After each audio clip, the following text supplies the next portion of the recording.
അപ്പൊ എല്ലാവർക്കും നമസ്കാരം. അപ്പൊ ട്രേഡ്സ്മാന്റെ സേഫ്റ്റി ആൻഡ് ഫോർജിങ് ടൂൾസ് നമ്മുടെ മൊഡ്യൂൾ നമ്പർ 1 ഫസ്റ്റത്തെ മൊഡ്യൂളിന്റെ MCQ ഡിസ്കഷൻ ക്ലാസ് ആണ് നമ്മളിവിടെ കണ്ടക്ട് ചെയ്യാൻ പോകുന്നത്.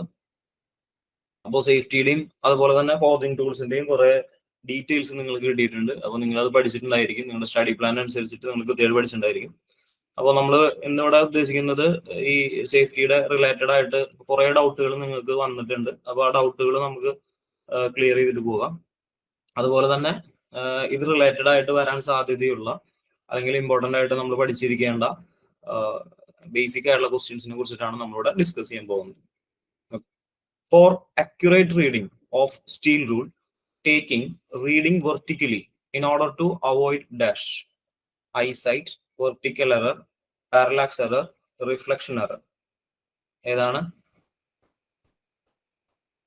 ആൻസർ വരുന്നത്?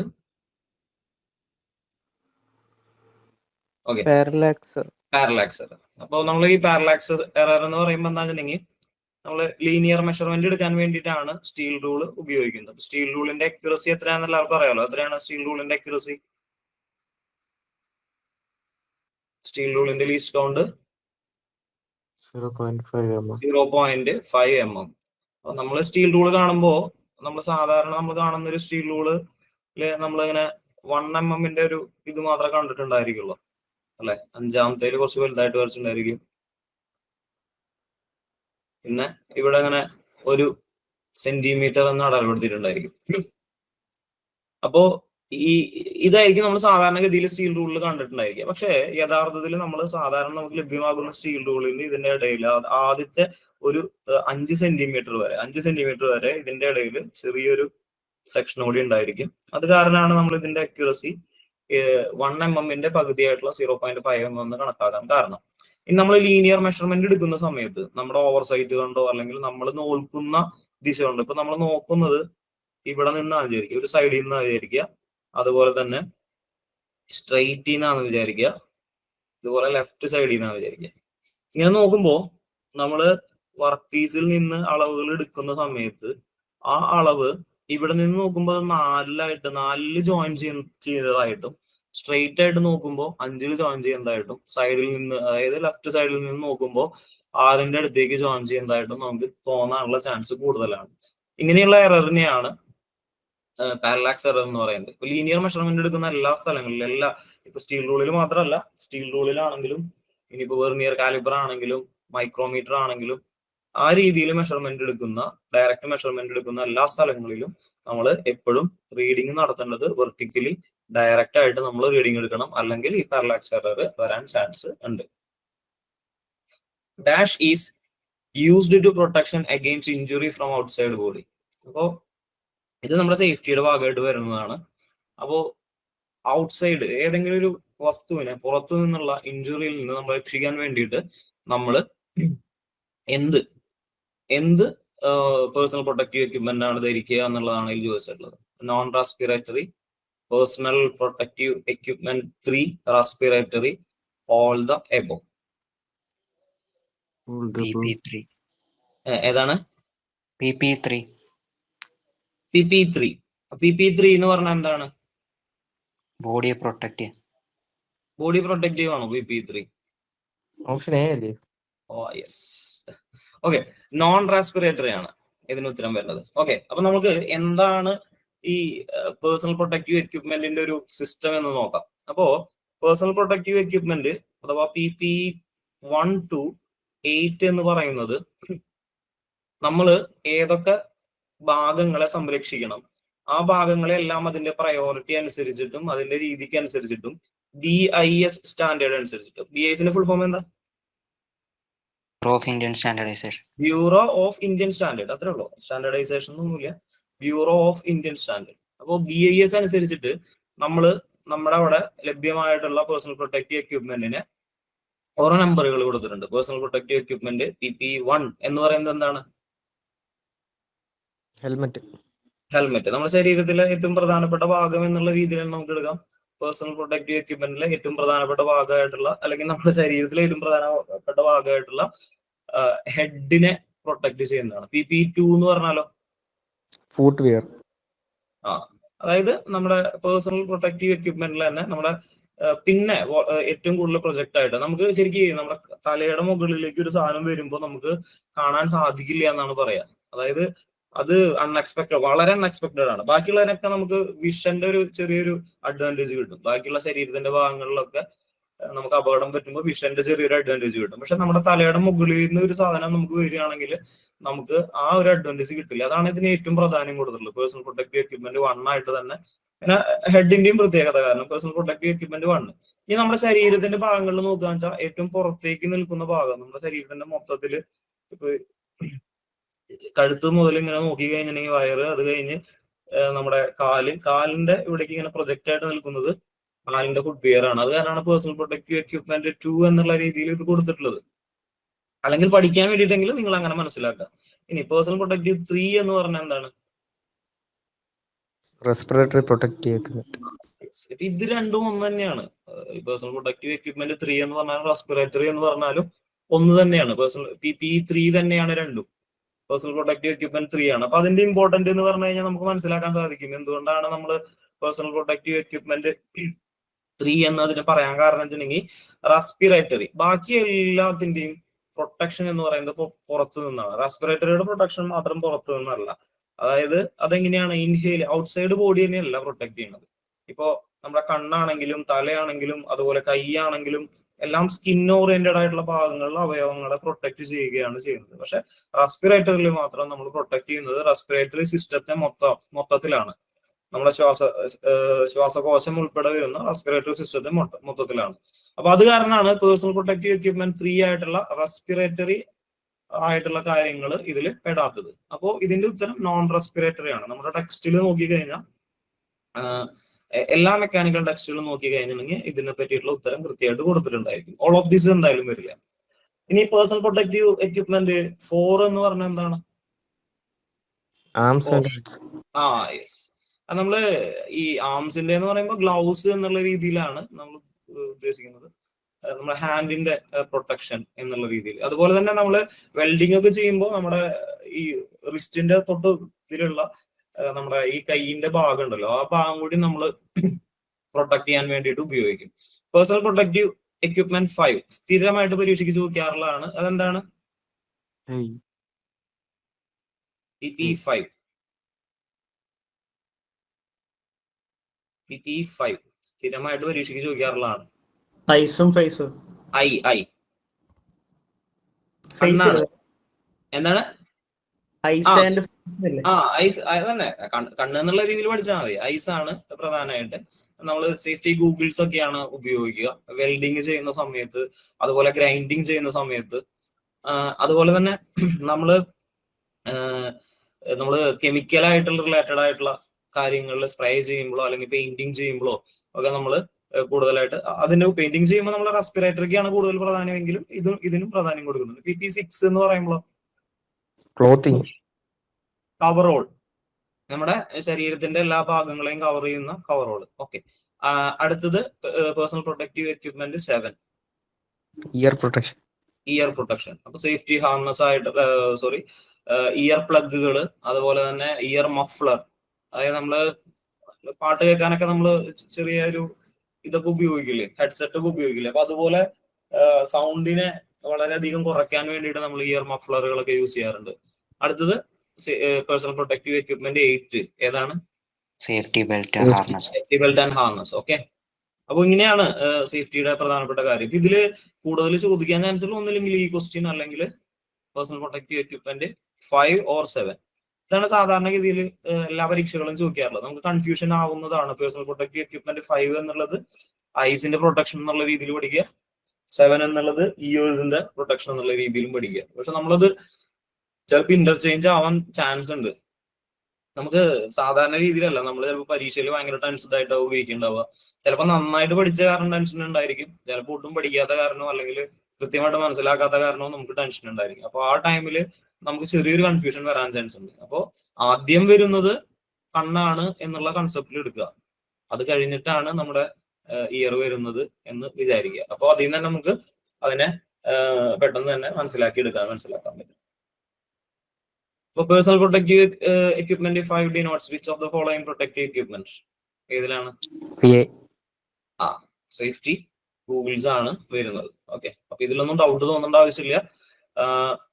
ഇത് ഓരോ സേഫ്റ്റി ഗൂഗിൾസ് ഇങ്ങനെയും ചോദിക്കാം. അതായത് ശരിക്ക് എന്തിനാണ് അത് കൃത്യമായിട്ട് ഡിനോട്ട് ചെയ്യുന്നത് എന്നത് ചോദിക്കാതെ അത് എന്ത് രീതിയിലാണുള്ള സേഫ്റ്റി ഇപ്പോ ഇങ്ങനെ എന്താണ് ഐ പ്രൊട്ടക്ഷൻ എന്ന് പറയാതെ സേഫ്റ്റി ഗൂഗിൾസ് എന്ന് ഡയറക്റ്റ് പറയുക. അതുപോലെ തന്നെ ഇയർ പ്രൊട്ടക്ഷൻ എന്ന് പറയാതെ ഇയർ പ്ലഗ് എന്ന് പറയുക.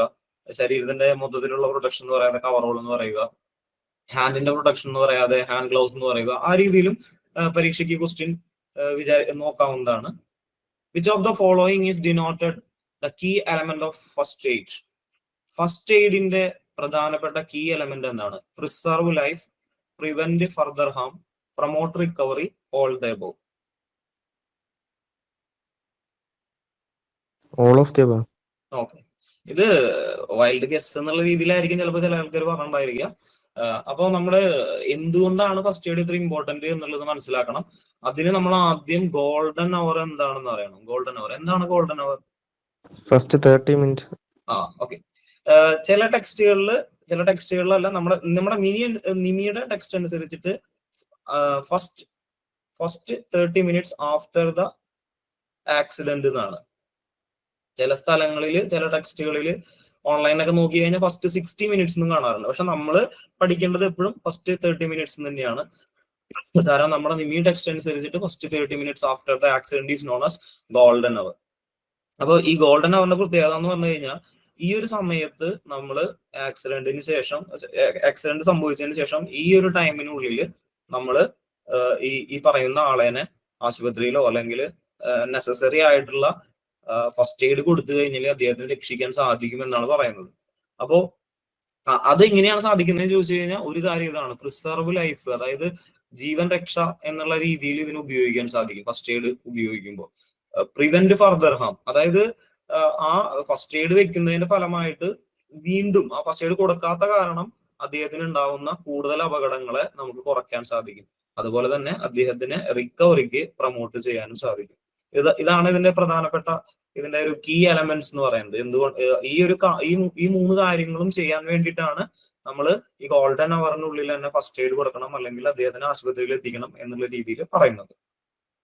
ഓക്കെ, ക്ലിയർ ആണെന്ന് വിചാരിക്കുന്നു. നെക്സ്റ്റ് ക്വസ്റ്റ്യനിലേക്ക് കിടക്കാം.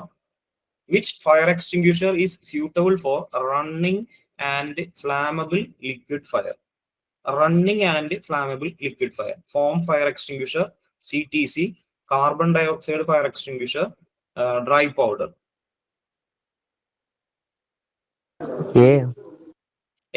എന്തുകൊണ്ടാണ് ഇതിപ്പോ ഈ ഫോം ഫയർ എക്സ്റ്റിംഗ്വിഷർ എന്താണ് ചെയ്യുന്നത് ഈ റണ്ണിങ് ആൻഡ് ഫ്ലാമബിൾ ലിക്വിഡ് ഫയറിന്? നമ്മൾ എന്നുള്ളത് ശരിയാണ്, നമ്മൾ കാണാണ്ട് പഠിച്ചു. ഓക്കെ, അത് നമ്മുടെ ടെക്സ്റ്റിൽ എഴുതിയിട്ടുണ്ട് ഫോം ഫയർ എക്സ്റ്റിംഗ്വിഷർ എന്നുള്ളത്. എന്തായിരിക്കും ചെയ്യണ്ടായിരിക്കുക? നമ്മുടെ ഒരു ഊഹം അനുസരിച്ചിട്ട് എന്തായിരിക്കും ചെയ്യണ്ടാവുക? എന്ത് ചെയ്യുന്നു? ഓക്സിജന്റെ സപ്ലൈ കട്ട്. ഓക്സിജന്റെ സപ്ലൈ കട്ട് ചെയ്യുന്നു. അതാണ് കൃത്യമായിട്ടുള്ള ആൻസർ. ഓക്സിജന്റെ സപ്ലൈ കട്ട് ചെയ്യുന്നതിന് നമ്മൾ എന്താ പറയാറുള്ളത്? സ്മൂത്തറിങ് അല്ലെങ്കിൽ സ്മൂത്തറിങ് എന്ന് പറയാം. ഓക്കെ, അപ്പൊ സ്മൂത്തറിങ് എന്നുള്ള പ്രോസസ്സാണ് ഇതിന്റെ ഭാഗമായിട്ട് നടക്കുന്നത്. മനസ്സിലായല്ലോ? അപ്പൊ നമ്മള് ഈ ലിക്വിഡ് ആയിട്ടുള്ള ഇതിന്റെ മുകളിൽ ഒരു ഫോം പോലെ പ്രവർത്തിച്ചിട്ട് ഓക്സിജനെ ഇതിന്റെ ഉള്ളിലേക്ക് വരുന്ന ആ പ്രോസസ്സിനെ കട്ട് ചെയ്യുന്നു. അപ്പൊ അതിന്റെ ഫലമായിട്ട് എന്ത് സംഭവിക്കും? ഫയർ എക്സ്റ്റിംഗ്വിഷ് ആവും. ഈ ഫയർ എക്സ്റ്റിംഗ്വിഷ് ആവാനുള്ള 3 മെത്തേഡുകൾ ഏതൊക്കെയാണ്?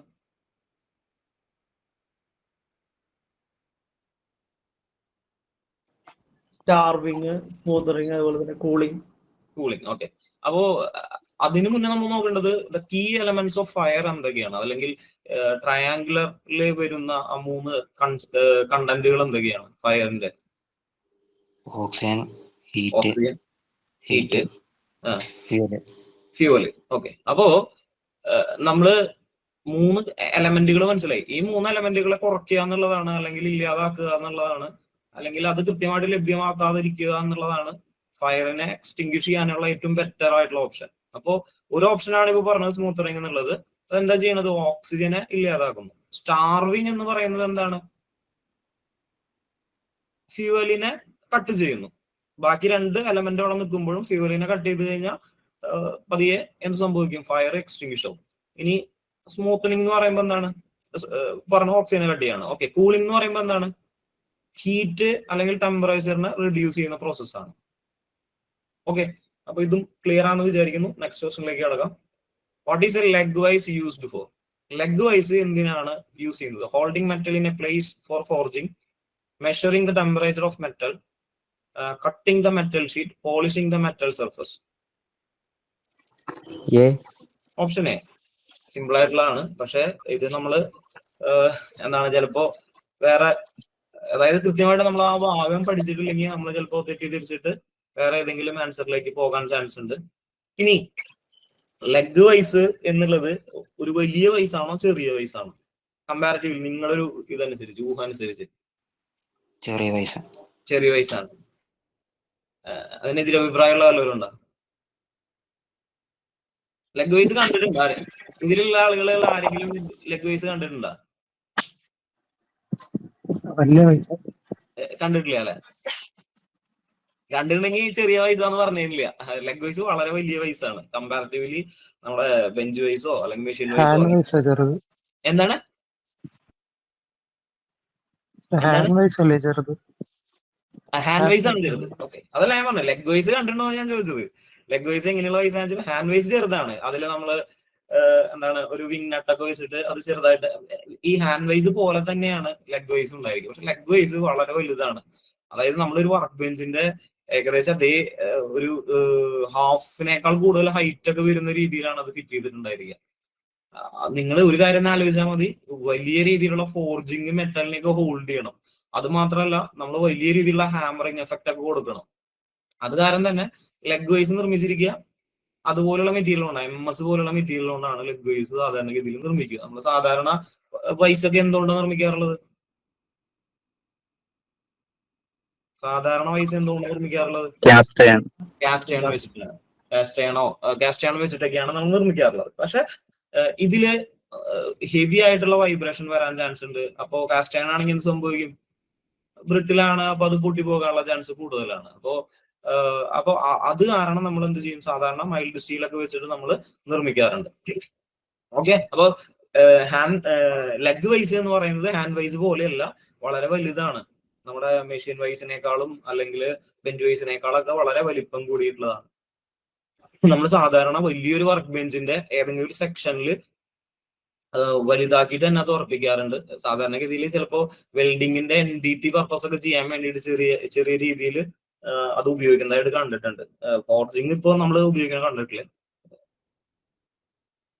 What should be done to punches and drifter after use? പഞ്ചസും ഡ്രിഫ്റ്റും നമ്മൾ ഉപയോഗത്തിന് ശേഷം എന്ത് ചെയ്യണം? Left on the workbench, cooled in water, stored in humid environment, sharpen immediately.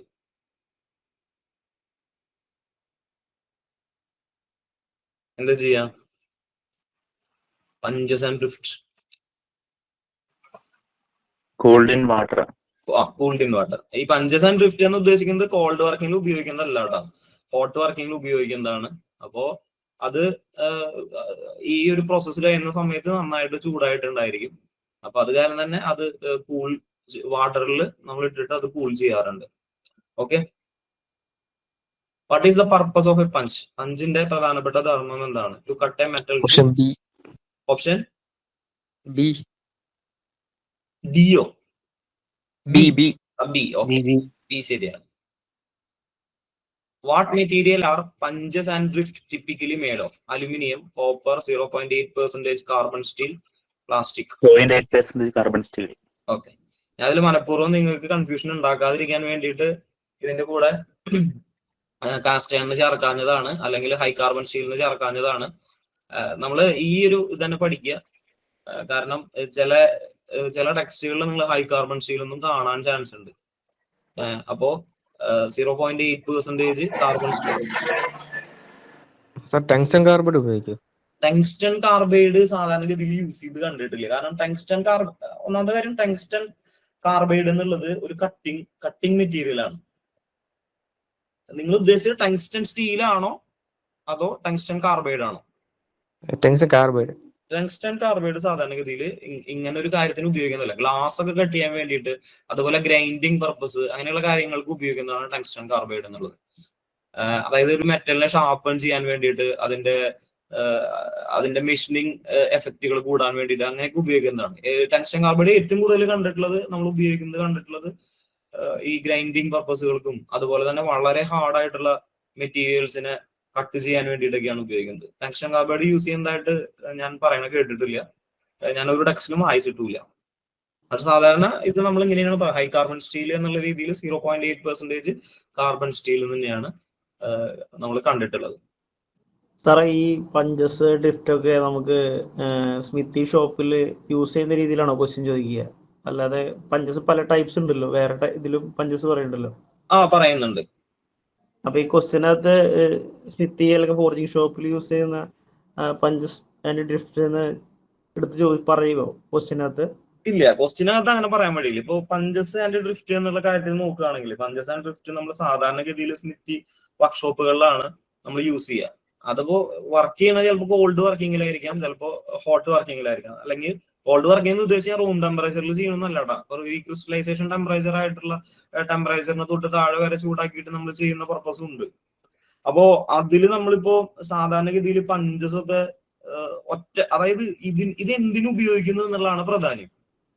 ഇതിന്റെ സ്പെസിഫിക്കേഷൻസ് അങ്ങനെ സാധാരണഗതിയിൽ ചോദിച്ചു കണ്ടിട്ടില്ല. അതായത് ഇപ്പോ ഉദാഹരണം പറഞ്ഞപ്പോ നിങ്ങൾ സാധാരണഗതിയിൽ ഒരു ടെക്സ്റ്റിലും ഞാൻ കണ്ടിട്ടില്ല ഡിഫറെന്റ് ടൈപ്സ് ഓഫ് പഞ്ചസ് തന്നെ. അതായത് വേറൊരു കാര്യം, പഞ്ചസ് നമുക്ക് ഹോൾ അടിക്കാൻ വേണ്ടിയിട്ട് ഉപയോഗിക്കുന്ന ഒരു കാര്യം മാത്രമാണ്, അല്ലാതെ അതിന് വേറെ ഭയങ്കരമായിട്ടുള്ള ഒരു വേറൊരു പർപ്പസ് ഒന്നുമില്ല, സ്പെഷ്യൽ പർപ്പസുകളൊന്നുമില്ല. സ്പെഷ്യൽ പർപ്പസുകളും കാര്യങ്ങളൊക്കെ വരുമ്പോഴാണ് ഇതിന്റെ ഡിഫറെന്റ് ടൈപ്സ് ഓഫ് എന്നുള്ള കാര്യത്തിന് ഇമ്പോർട്ടൻസ് വരിക. അപ്പോൾ ഡിഫറെന്റ് ടൈപ്സ് എന്ന് ചോദിക്കാൻ ഉള്ള ഒരു കാര്യത്തിൽ ഇങ്ങനെ ചോദിക്കേണ്ട ആവശ്യമില്ല. പിന്നെ അതിൽ സ്പെഷ്യൽ പർപ്പസ് എന്ന് പറയുന്നത് ഇപ്പൊ ടാപ്പേഡ് ആയിട്ടുള്ള പഞ്ചിനെ നമ്മൾ ഡ്രിഫ്റ്റ് എന്ന് പറയും.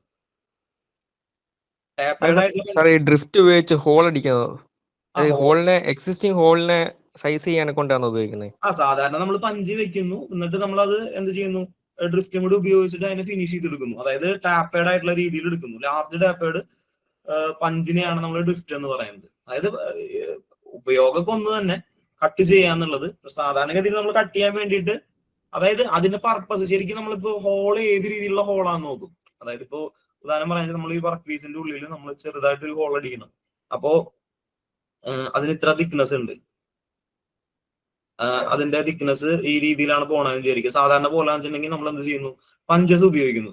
ഇനി അതിന്റെ ഒരു എൻഡിലേക്ക് നമുക്ക് ചെറുതാക്കിയിട്ട് കുറച്ച് കൊണ്ടുവരണം വിചാരിക്കുക, കുറച്ച് കൊണ്ടുവരികയാണെന്ന് വിചാരിക്കണേ, അത് അങ്ങനെ ചെയ്യണമെന്ന് വിചാരിക്കുക. അപ്പൊ നമുക്ക് ഡ്രിഫ്റ്റ് ഉപയോഗിക്കാം, ഡയറക്റ്റ് ഡ്രിഫ്റ്റ് ഉപയോഗിക്കാം. കാരണം ഇതിന്റെ പർപ്പസും ഡ്രിഫ്റ്റിന്റെ പർപ്പസും പഞ്ചസിന്റെ പർപ്പസും സെയിം തന്നെയാണ്, ഹോൾ ഉണ്ടാക്കുക എന്നുള്ളത്. ഇപ്പൊ ഡ്രിഫ്റ്റ് ആവുമ്പോൾ എന്ത് സംഭവിക്കും, ശരിക്കും ഡയറക്റ്റ് എന്തായിട്ട് മാറും, ഹോള് ഡയറക്റ്റ് ആയിട്ട് തന്നെ ടാപ്പേഡ് ആയിട്ട് മാറും. പിന്നെ അതിനെ ഒന്നും കൂടി അടിച്ച് നമുക്ക് ഫിനിഷ് ചെയ്ത് എടുത്താൽ മതി. പക്ഷെ നമുക്കിത് വലുതാക്കിയിട്ടാണ് കൊണ്ടുവരുന്നത് വിചാരിക്കുക. അപ്പൊ നമുക്ക് കട്ട് ചെയ്യാൻ വേണ്ടിയിട്ട് ബുദ്ധിമുട്ടുണ്ടെങ്കിൽ നമുക്ക് ഫോർജിങ് സ്റ്റോക്ക് എന്ന് പറയുന്നത് വർക്ക് പീസിന്റെ തന്നെ അല്ലയോ? അതെ, ഫോർജിങ് സ്റ്റോക്ക് എന്ന് പറഞ്ഞു കഴിഞ്ഞാൽ വർക്ക് പീസിനെ പറയുന്ന വേറൊരു പേരാണ്. അതായത് മെറ്റൽ വർക്ക് പീസിനെയോ അല്ലെങ്കിൽ മെറ്റലിനെയോ മെറ്റൽ സ്റ്റോക്ക് എന്നാണ് സാധാരണ നമ്മൾ പറയാറുള്ളത്. ഫോർജിങ് ചെയ്യുന്ന സമയത്ത് ആ വർക്ക് പീസിനെ നമ്മൾ സ്റ്റോക്ക് എന്ന് പറയും.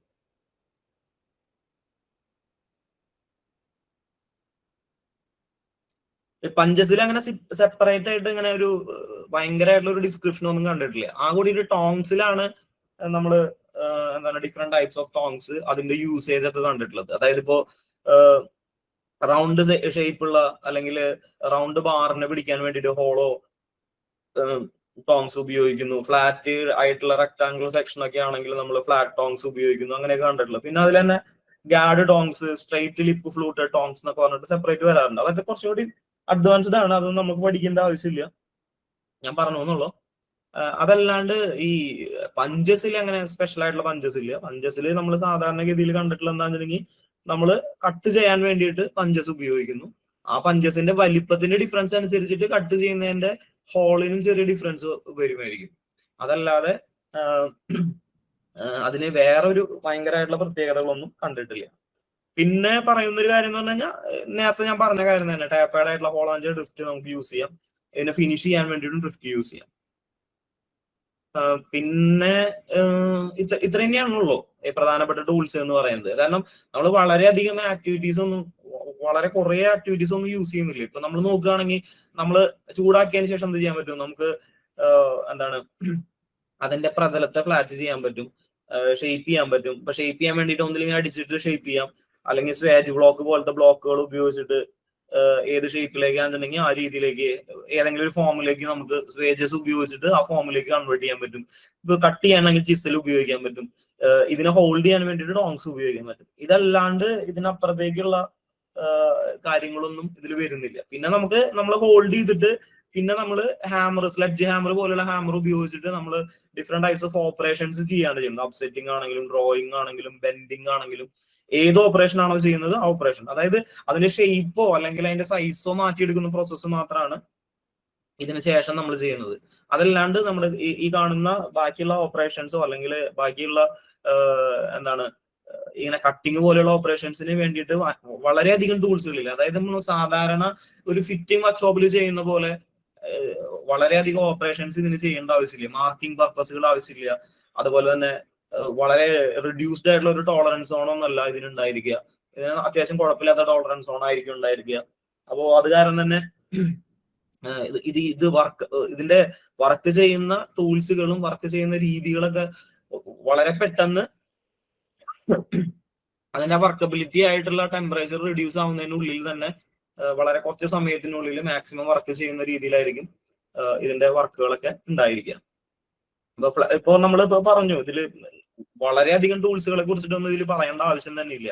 ചിസല്, swages, fuller, flatter, set hammer, punches and drift, ഇത്രയും കാര്യങ്ങൾ യഥാർത്ഥത്തിൽ ഇത്രയും കാര്യങ്ങളിൽ നിന്ന് മാത്രമാണ് ഏറ്റവും പ്രധാനപ്പെട്ട കാര്യങ്ങൾ വരാനുള്ളൂ. പിന്നെ നമ്മൾ ഇതിന് ഉപയോഗിക്കുന്ന സ്ട്രൈക്കിംഗ് ആയിട്ട് ഉപയോഗിക്കുന്ന ഹാമേഴ്സ്, ഇപ്പോ സ്ലെഡ്ജ് ഹാമറോ അല്ലെങ്കിൽ ക്രോസ് പിൻ ഹാമറോ വോൾ പിൻ ഹാമറോ, നമ്മൾ സ്ലെഡ്ജ് ഹാമർ ആണ് കാര്യമായിട്ട് യൂസ് ചെയ്യാറുള്ളത്. ഇത്രയും കാര്യങ്ങളാണ്. പിന്നെ ഇത് ഹോൾഡ് ചെയ്യാൻ വേണ്ടിയിട്ടുള്ള ടോങ്സ്, ഇത്രയാണ് നമ്മൾ പ്രധാനപ്പെട്ട ഇതുകളുള്ളൂ, എന്തുള്ളൂ ഇതിലെ പ്രധാനപ്പെട്ട ടൂൾസുകളായിട്ട് വരുന്നുള്ളൂ. ബാക്കിയുള്ളതൊക്കെ നമ്മളൊരു എന്താണ് ഇത് റിലേറ്റഡ് ആയിട്ട് പഠിക്കുന്നുള്ളൂ. അതല്ലാണ്ട് ഈ പറയുന്ന ഓപ്പറേഷൻ കൃത്യമായിട്ട് ചെയ്തിട്ടുണ്ടെങ്കിൽ, ഇപ്പൊ നിങ്ങളിപ്പോ എല്ലാവരും ഡിപ്ലോമ പഠിച്ചിട്ടുള്ള ആൾക്കാരായിരിക്കും അല്ലെങ്കിൽ ബിടെക് പഠിച്ചിട്ടുള്ള ആൾക്കാരായിരിക്കും. അപ്പൊ നിങ്ങൾക്ക് അറിയാം ഇത് എങ്ങനെ ചെയ്തിട്ടില്ല. നമുക്കൊരു മുന്നേ പഠിച്ചിട്ടുള്ള ആളുകൾക്കൊക്കെ അറിയാൻ പറ്റും, അവർക്ക് ഈ ഒരു ഓപ്പറേഷൻസ് എങ്ങനെയാണ് ചെയ്യേണ്ടതെന്നും. വളരെയധികം ഓപ്പറേഷൻസ് ചെയ്തിട്ടുണ്ടായിരിക്കില്ല. ആ ചൂടായിട്ട് ഒന്ന് ചൂടാക്കിയിട്ടുണ്ടായിരിക്കും. ചൂടാക്കിയിട്ട് ഒരു സ്ക്വയർ ബാറിനെ നമ്മൾ അടിച്ചിട്ട് ആദ്യം ഹെക്സഗണൽ ഷേപ്പിലേക്ക് അല്ലെങ്കിൽ പെന്റഗണൽ ഷേപ്പിലേക്ക് മാറ്റുന്നു, അതിനുശേഷം ഒക്ടഗണൽ ഷേപ്പ് ആക്കുന്നു, അതിനുശേഷം റൗണ്ട് ഷേപ്പ് ആക്കുന്നു. പിന്നെ വളരെ റയറായിട്ട് ബെൻഡ് ചെയ്യിക്കുന്നു, വീണ്ടും തിരിച്ച് അതിനെ റെഡിയാക്കുന്നു, ചിലപ്പോ അപ്സെറ്റിങ്. ഇത്രയും കാര്യങ്ങൾ മാത്രമാണ് എൻ്റെ ഒരു ഊഹം ശരിയാണെങ്കിൽ നിങ്ങൾ പഠിപ്പിച്ചിട്ടുണ്ടായിരിക്കുള്ളൂ. ശരിയാണെന്ന് വിചാരിക്കുന്നു അല്ലെ?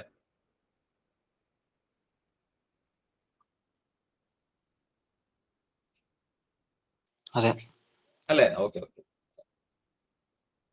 ഓക്കെ. അപ്പൊ അതിന് ഉപയോഗിച്ചിരുന്ന ടൂളുകൾ ഉണ്ടല്ലോ, അപ്പൊ ആ ടൂളുകൾ തന്നെയാണ് ഇപ്പോ റൗണ്ട് ടോങ്സോ സ്ക്വയർ മൗത്ത് ടോങ്സോ അല്ലെങ്കിൽ ഹോളോ ടോങ്സ്, ഫ്ലാറ്റ് ടോങ്സ്. ഹാമേഴ്സിൽ തന്നെ സാധാരണ ഏതെങ്കിലും ഒരു സ്ട്രെയിറ്റ് പീനോ അല്ലെങ്കിൽ റോസ് പീനോ ഉപയോഗിക്കും, പിന്നെ ഒരു സ്ലഡ്ജ് ഹാമറും. ഇത്രയും കാര്യങ്ങൾ മാത്രമാണ് നമ്മൾ ഉപയോഗിച്ചിട്ടുണ്ടായില്ല. ഓക്കെ, ഞാൻ വളരെയധികം ഞാൻ പറഞ്ഞു പോയി കഴിഞ്ഞാൽ ഇങ്ങനെ കുറെ പോകുന്നുണ്ട്. Okay, what is the head of boulder usually fitted with reduce the wear and tear? Soft clay, hardwood, lead and barbit metal, rubber.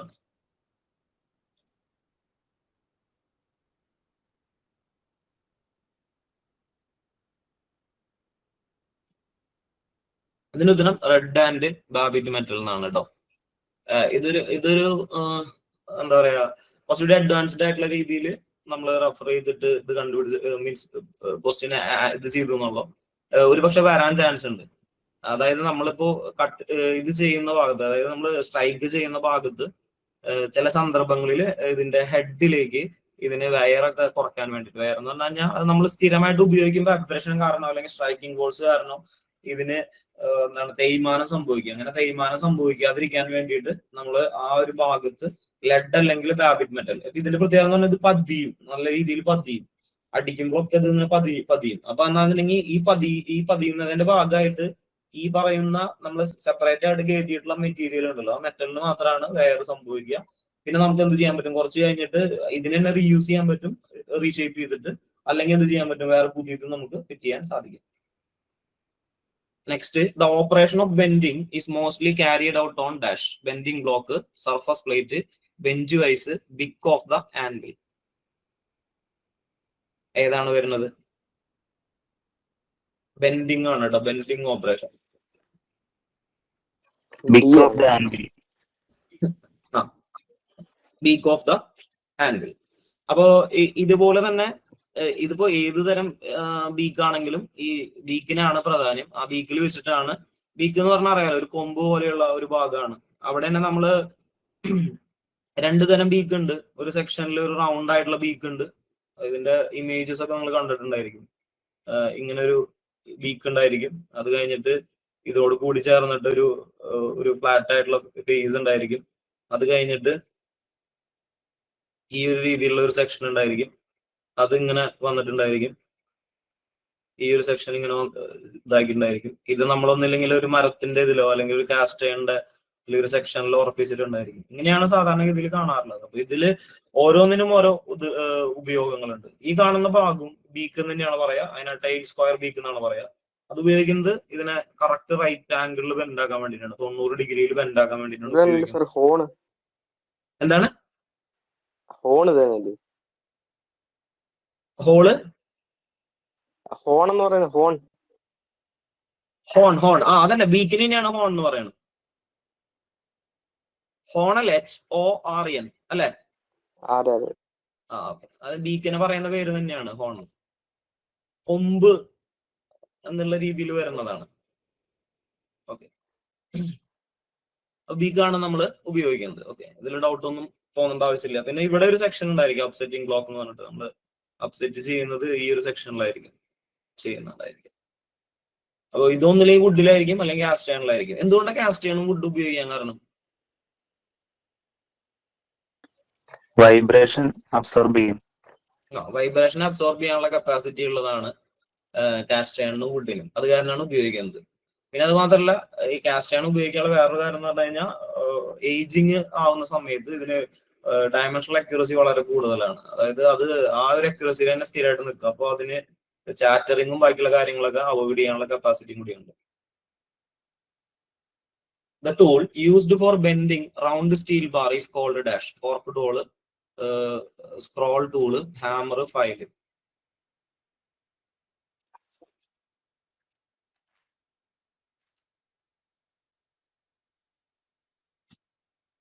Fork tool അല്ലേ? ഫോർക്ക് ടൂള് എന്താണ്? ഫോർക്ക് ടൂൾ എന്ന് പറഞ്ഞാലേ നമ്മള് വളരെ വലിയൊരു കാര്യം എന്നല്ല. നമ്മളിപ്പോ ഒരു മെറ്റലിന്റെ ഒരു ഭാഗം നമ്മളിങ്ങനെ വെച്ചിരിക്കുന്നു. ഇങ്ങനെ ഒരു ഭാഗം അങ്ങനെ വെച്ചിട്ടുണ്ടായിരിക്കും.